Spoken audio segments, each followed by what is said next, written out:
Welcome to Company Secrets Ballet Unfiltered, the podcast where we pull back the curtain on the professional dance world. Each week, I sit down with artistic directors and industry leaders to have candid conversations about how dance companies really work, what they're looking for, how decisions get made, and what it takes to thrive. I'm your host, Jared Reddick. My guest today is Daniela Cardim, a celebrated choreographer, director, and former dancer, and the current artistic director of Ballet Arizona. Born in Brazil, Daniela began her professional career with the ballet of the Municipal Theater of Rio de Janeiro. She later joined the Dutch National Ballet, where she danced a wide range of classical and contemporary works. Daniela began choreographing while still performing, with her early works earning international recognition. She was selected for the New York Choreographic Institute and has since created work for major companies across Europe, Australia, and the Americas. She's also a passionate mentor and educator with teaching experience at Studio Wayne McGregor and several major companies. Now, as artistic director of Ballet Arizona, Daniela brings a global perspective, choreographic insight, and a deep commitment to nurturing the next generation of artists. Welcome, Daniela. Thank you very much. Thank you for having me. I'm so glad you were able to make time to have this conversation today. Tell us what a typical day looks like for you as an artistic director. It changes, is never the same, which is nice, actually. It depends very much if I am involved in a production. So if I'm in the studio with the dancers or if I'm not. If I am not directly involved, once a week I teach class. Otherwise, I have my office work, and that's a lot. Every day, there are many, many emails to answer and meetings to have with the team. We always have a leadership team meeting once a week. That means that I meet with head of production, marketing, philanthropy, school director, and we meet as a group once a week. And we also have separate meetings. And then, of course, as I plan the following seasons, I have to do all that planning and contact choreographers. So yeah, it's always very busy. And if I am in the studio with the dancers, then of course, that's lovely. That's probably the best part, is just to be with them and coach and rehearse them. Are you able to find much time to coach and work with the dancers? Yes and no. It depends very much what's going on, because there's a lot going on. So for example, we have a gala and we have sometimes like events. So I have to be involved in that as well. Last year, because it was my first year, I have to say I would have liked to be in the studio more than I was able to, because on that first year, there is so much that you have to do and get familiar with, changes you want to make. So I really had to give a lot of attention to that side of things. I was in the studio with them, but not so much. This year, as is my second year, and a lot of things have been already settled, and also I'm more involved choreographing, then I will be able to be in the studio more and coach them more. What drew you to Ballet Arizona? I was in a phase in my career where I had been in the UK for 14 years, and I was a choreographer, an independent choreographer, and also assistant director at the New English Ballet Theatre. I felt that part of my life was kind of, that cycle was about to end, and I wanted a new challenge. And then I started looking to America. For some reason, it was almost like an intuition that I think my next chapter will be in America. Ballet Arizona was advertising the artistic director job. And I researched a lot about the company. And I thought, you know what, actually, this might be a very good fit, because they need somebody that choreographs and has all the artistic knowledge, but they also need somebody that has a very good understanding of the management side of things. And that's something that I have done in my career. After I stopped dancing, I studied arts management. I did a BA for 3 years in London. And I've always been very interested, the organization as a whole, not only the artistic side, but really how that machine works and all the pieces that machine need to work really well for a company to be successful. I did study and invest a lot of my time on that side of things as well. I was company manager as well for a while. So I think it was just, I felt that it would possibly be a good match. The company had a wonderful reputation. It seemed like it could work. So yeah, I applied and here I am. It seems like it went very well for you since you are there now. I mean, yes, it's such a wonderful company with such a wonderful rep. You talked about your arts management degree, and do you find that that has been very helpful to you in your current role, that schooling Yeah, that you did? for sure, extremely. I do think that it's very helpful to have an understanding of what else the company needs to function and to understand marketing, to understand philanthropy, to understand production. All of these aspects, I really do think it's helpful. If you can, as a leader, to have some insight of that side as well, it is just really helpful because I think it saves a lot of time because you can quickly understand the needs from those departments and then do your best to make the artistic side work well with the other side of the organization. That's really important. I feel that sometimes some companies have this feeling of the artistic is separate from the rest, from the administration side. And that is actually natural. It happens in a lot of organizations, but it's not practical. It's not helpful. So one of the challenges of being an artistic director is working really well with the executive director and making that company work as one organization.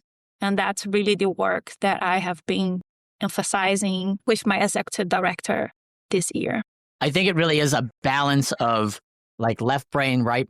It's the analytical versus the creative and balancing those, because that is what a nonprofit organization and how a ballet company actually functions. You do have to have the business side of the organization working very, very closely with the artistic.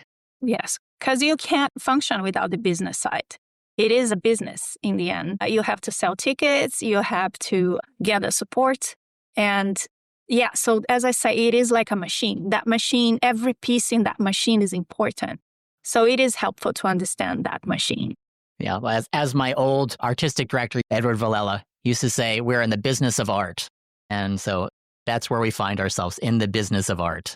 Moving on to kind of pulling back the curtain of the audition and hiring process. How many dancers do you currently have in the company? We have 34 dancers in the main company, and we have 15 dancers in the studio company. Okay. And do you also have trainees or apprentices? I have one apprentice in the company, so that's considered a company dancer apprentice. We don't have trainees, no. We are restructuring our school at the moment. We just have a new school director. How many weeks of work does the company operate under? The company has a 38-week contract, and the company has a 38-week working period. And next season, we are going to extend that period to 40 weeks. I think that in the United States, having between 38 and 42 is that's a sweet spot of where you're employed enough, you're dancing enough, but then you also have enough time off so you can rest, because it is incredibly taxing to dance that many weeks of the year. Yes. And then for the company, how many performances do you have per season, approximately? We have 6 programs, and each program it depends. If the Nutcracker has about 15 to 18 performances, the other programs have 5 or 6 performances each. Okay. So we're somewhere probably in the neighborhood of 40 to 50, perhaps more with other things that are happening, maybe not in the program season, but maybe in the community. Dancers who are looking to the company, how can they tell if you're hiring? It's usually on our website. So we post if we're needing dancers. Even if there isn't any need at the moment, they can email their material. We do check. And sometimes it's good to have, we keep the material. So if something happens and we need a dancer, all of a sudden we will look through the people that have sent their materials.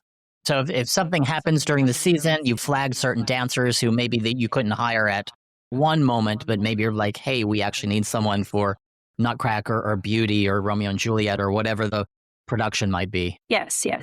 But the main way to join our company really is to attend one of the auditions that we have. We have an audition in New York and then an audition in Phoenix every year. And that really is the best way to have a good chance. The 4 dancers that I hired for this season, 2 were in the New York audition and 2 were in the Phoenix audition.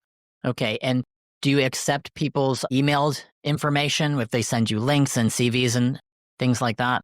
Yeah, they can send that. One of our artistic staff members will checks that often. And if there is a need or if there is anybody interesting, they will pass that to me. So you are watching the audition, you're in the auditions, you're in New York or Phoenix. What qualities catch your eye? What kind of dancers catch your eye? For me, it's really important to have personality or charisma when you're dancing. I think, sometimes there are so many people in the room and one dancer will just catch your eye and you can't stop watching that dancer. And it's kind of difficult to explain why, but that happened. I will say that I like when dancers perform when they're auditioning. And by that, I mean, of course, it's class and it's not the same as being on stage. But because we cannot see a dancer on stage in an audition, it is a class. I want to see a little bit of the artistry. I want to see a little bit of their personality when they are dancing, even in class. So I like when dancers have some kind of expression and they actually dance. They are not just doing the exercise very robotically and worried about the technique. Yes, of course, you want to do your best with the technique.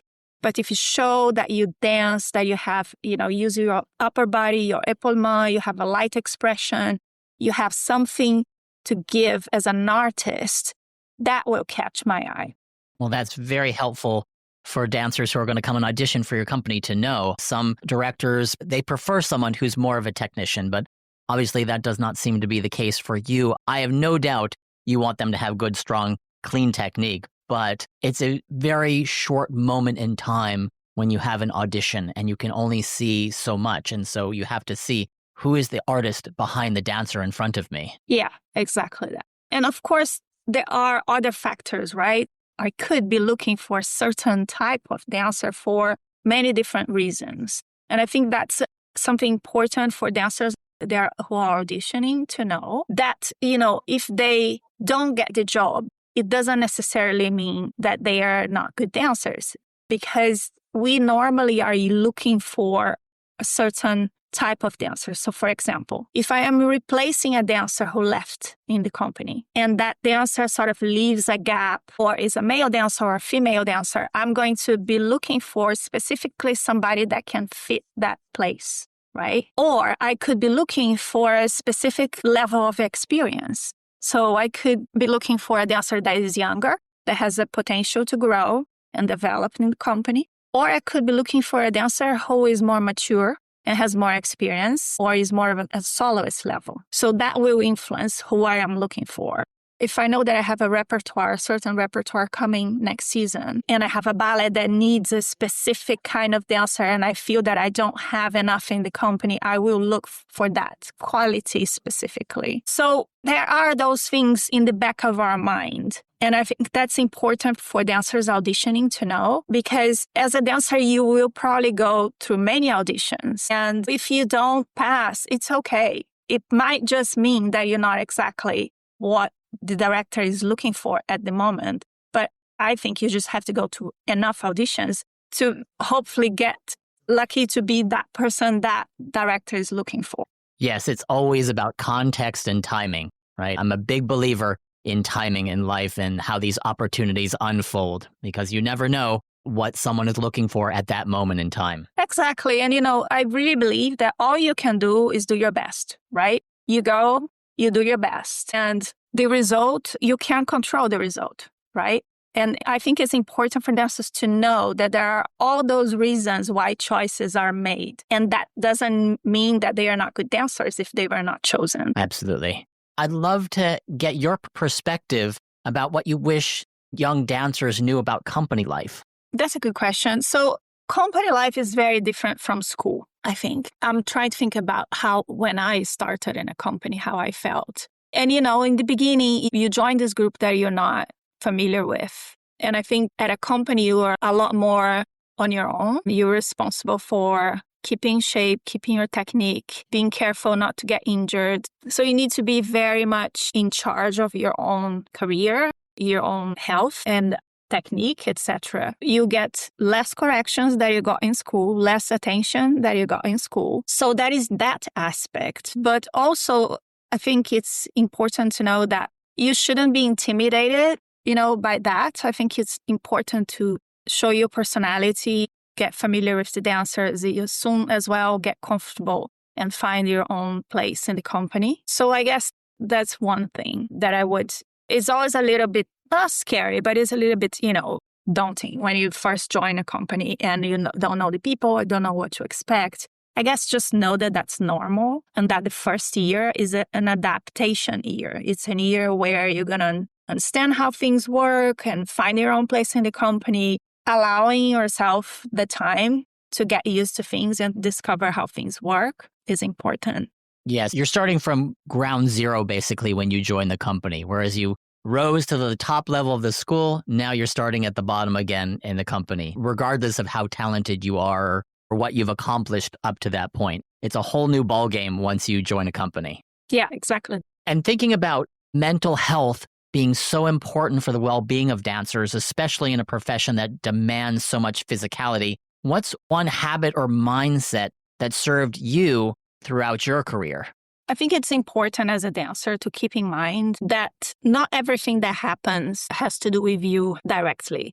I suppose don't take things personally. I think dancers take things personally a lot. And decisions that are made with casting and rehearsals, they usually are taking a lot of things into consideration. And it usually is not about one dancer. So I guess having that mindset that, you come, you do your best, you really do your best. And that's all you can do. And the rest is not, you can't necessarily control. I think that's an important thing to know. The other thing that I think is very important is just to enjoy it. Know that that's such a wonderful opportunity and privilege to be in a company and perform to an audience. And that is also, you should be proud of that. That's, because you worked so hard and you are in that position. So I guess being proud and confident about your work and enjoying dancing, I think it's a good mindset to have. Not get caught in the little things and gossips and things happening around you, but concentrate on your own work. Come and do your work, do your best. And, in a way that to be a dancer is kind of a selfish profession because it's about you taking care of you all the time. And of course, there is teamwork and you work with other dancers, etc. But you're responsible for yourself. So you got to be a little bit strong in terms of being prepared mentally for that. I completely agree with you on the point about it being a privilege to be in a company. And I think that can be lost. Young dancers do work really hard to get to that place of achieving the company contract, but then the structure that it required to allow dancers to have that position in a company, it's a real privilege and takes so many people to make that happen. Yeah. And, just remember that if you actually got that job, my God, how many people wanted to and didn't make it? So if you make it, it's really wonderful. You really should be proud of yourself. That's the result of years and years of work. And it is a privilege to be on stage and dance for an audience professionally. I guess, just that positive look and constantly remind yourself of how special it is to be a professional dancer. It's an important thing. How do you recommend that dancers advocate for themselves? Personally, have an open door policy. Any of my dancers can come to me and I tell them that if you have a question, if you have a problem, if you have something you want me to know, you're welcome to knock on my door or make an appointment and talk. I think it's important to have open communication. I think dancers sometimes forget that we cannot read minds. So sometimes we are in the studio and we see a dancer for some reason not very engaged or a dancer that looks like they're marking. And if you don't tell the person in front of the studio, the ballet master or the director, I have pain here today. Can I please take it easy? Or I'm going to take it easy on this. We don't know. So we might read that behavior wrongly simply because we don't have that information. So I encourage my dancers to tell us when there is anything at all happening. Oh, I'm not feeling well today, or I'm feeling that I have pain somewhere, and if I force it, it could get worse. Please come and tell us. Don't be afraid. Especially sometimes young dancers, they don't want to say that because they want to be seen as always there and always giving 100%, and they're a little bit scared to say what's going on. But we actually really appreciate when the dancer comes to us and share if there is something happening that is impacting their ability to rehearse or to perform. So I do think that that communication is very, very important. This is such a human art form, and we use our body to do our work every day. So it is important that these young dancers do speak up and advocate for themselves and let people know what's going on. Because I think as the dance world is changing and maybe some of the environments are changing within ballet companies, there is more opportunity for them to speak up about what is happening with them so that the artistic staff and management can help support them through whatever it is that they're dealing with. Yes, absolutely. And that for me is very important. I was very fortunate when I was at Dutch National Ballet. The management was very open to conversations, and I always felt comfortable talking to the artistic director about anything that was happening, or even sometimes any wishes that I had. And I felt that was so helpful for me as a dancer to have that space. So this is something that I try to really do now that I'm artistic director, to give that space for dancers to communicate and advocate for themselves. Well, they're very lucky to have a director who is trying to create that environment or has created that environment so they can thrive within that and have a more human approach to this very, very challenging art form. Yes, thank you. When you were a young dancer, did you ever think you'd be an artistic director? Is this something that was on your radar for many years when you were a younger dancer, and now you've achieved that? Not until I was a little bit older, so perhaps in my 30s. I was at Dutch National Ballet, and there they have, it's not a union, it works a little bit different, but they have a group of dancers that represent the company, represent the other dancers. And they work in a very collaborative way, in the sense that that group of dancers has regular meetings with the artistic director and the executive director, and they feel like they can have a say on many things. I was elected to be part of this body, and eventually I became the chairperson. And I did that for many years. And that was a huge learning curve for me, because that's when I really started understanding the other side of what a company is and what management really is and all the things that they have to consider. Because as dancers, we're looking at our side of things, but we don't always understand why decisions are made. So that really gave me the opportunity to understand how things worked. And that was sort of, I thought, well, you know what? I really like that side of things as well. I like the management side of things. I would like to be an artistic director one day. So that was when I started thinking about it. And I was a developing choreographer as well. I started choreographing. So I wasn't sure which way things were going, but certainly, yes. I thought I would love to be an artistic director one day. And here you are. Congratulations on that. 1 year in at Ballet Arizona, which leads us to my next question for you, which is, you're at Ballet Arizona, you've been there for just a minute. What kind of dream project or collaboration would you love to bring to the company? I have a few dream projects. I think the first one that I can review is that I want to establish a yearly choreography lab. Mm-hmm. I feel that the company needs the space, the dancers need a space to test their creativity, have an opportunity to start playing with choreography. That is how I started. And the only reason why I became a choreographer is because that space was there in the company that I was. This is why, well, it's a little bit of a secret, but it won't be anymore. So this is why we want to increase the contract to 40 weeks and add 2 weeks, because we're going to add a choreography lab. And that's going to be a space open to any dancer who wants to choreograph.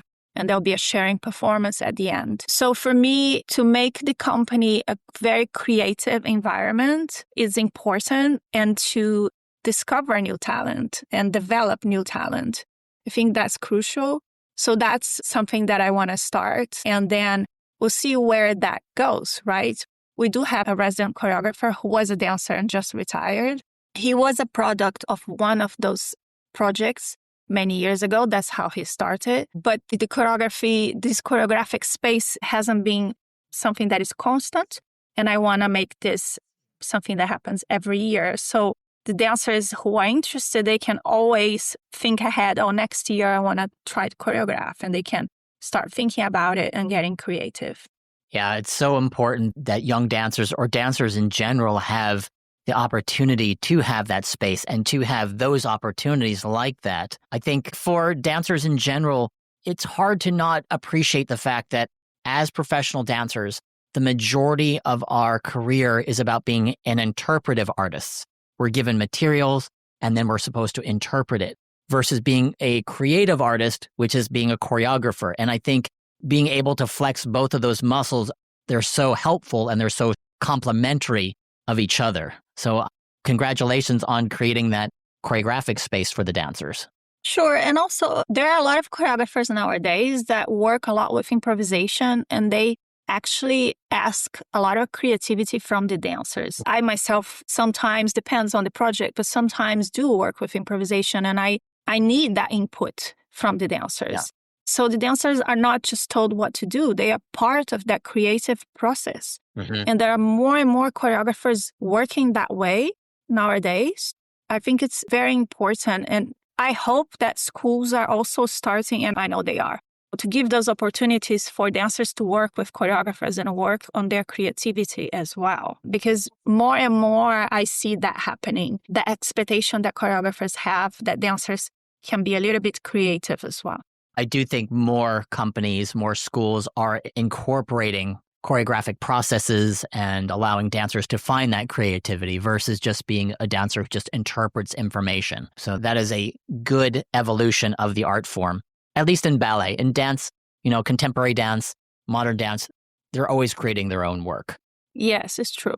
And, as ballet evolves, we are blurring those boundaries between classical and contemporary sometimes. Mm-hmm. And I think we have a lot to learn from contemporary dance as well. I do see a lot of value actually in classical dancers taking contemporary class or experiencing some kind of more contemporary or improvisation kind of work. Yeah, I completely agree. I think the more forms of dance that ballet dancers are exposed to, the more informed their performances will be, the more informed their artistry will be. Yes, and that's actually something, if you audition for Ballet Arizona in New York or in Phoenix, we will have a classical ballet class, but then after we will have a contemporary improvisation session, and I lead those sessions. So I can see the dancers move in a different way and how they interact with other dancers. So that's part of actually our auditioning process. Dancers who are listening to this and who are going to audition for Ballet Arizona, you have a heads up on that. So if you've never improv'd before, be ready for that. Yes.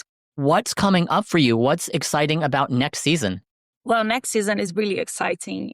We start with Sleeping Beauty, which obviously is a classic and it's one of my favorite ballets. So I am restaging that. Then we have the Nutcracker. After the Nutcracker, we have Alice in Wonderland by Septim Webb.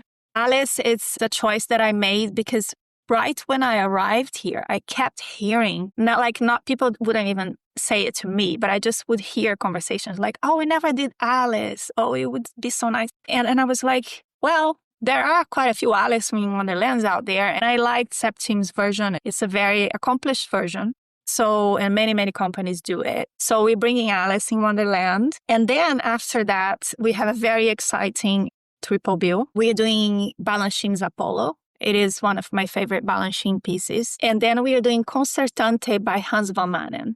Hans van Manen is master Dutch choreographer. And I was fortunate to see a lot of his works, of course, at Dutch National Ballet. He is a choreographer that choreographed both for Dutch National Ballet, which is the classical company, NDT, Netherlands Dance Theater, which is the more contemporary company.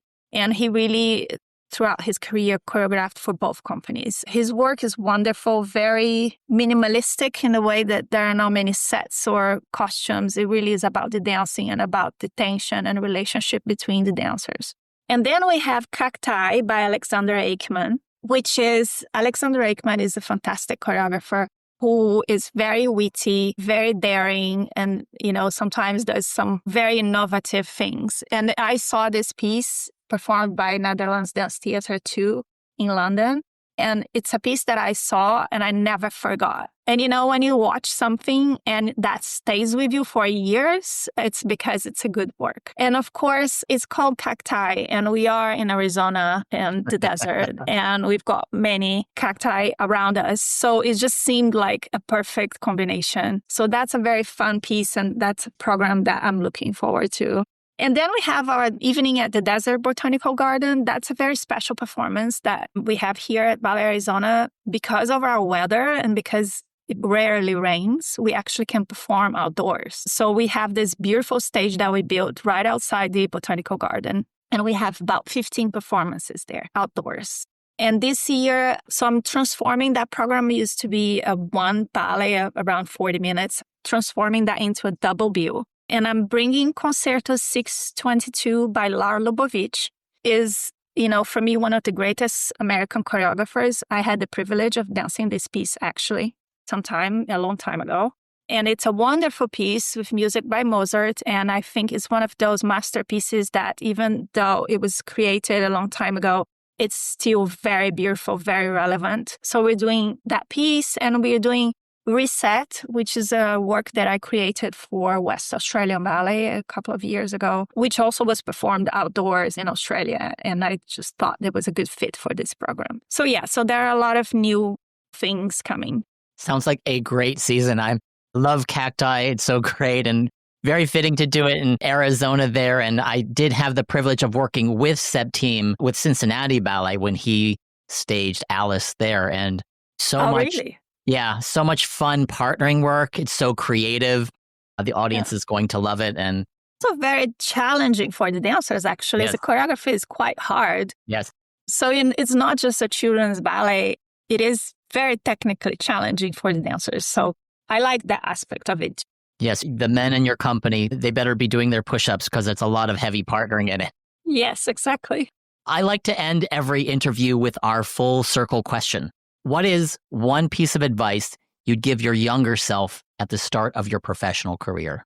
I think there are two things, and one of them I already touched on a little bit. But one thing I would say is be patient. And, it's funny when I look back, I did so many auditions. I was in Brazil, but I went to Europe twice. I came to America once. I did a round of auditions in America. I did 2 rounds of audition in Europe. And I was at the point that I was going to give up.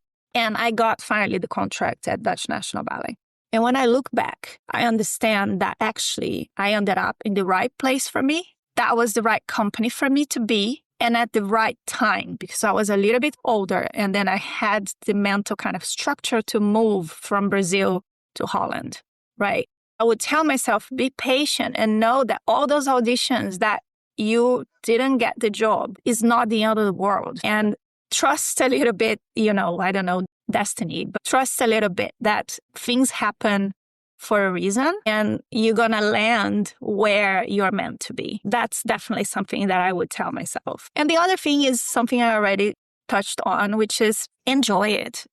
Actually, the years when I was dancing, those were the best years of my life. They were wonderful. And it was such a privilege to be a dancer and to perform those wonderful works and work with really interesting people and choreographers. And I did enjoy it, but I wish I really had clear picture that how special that was.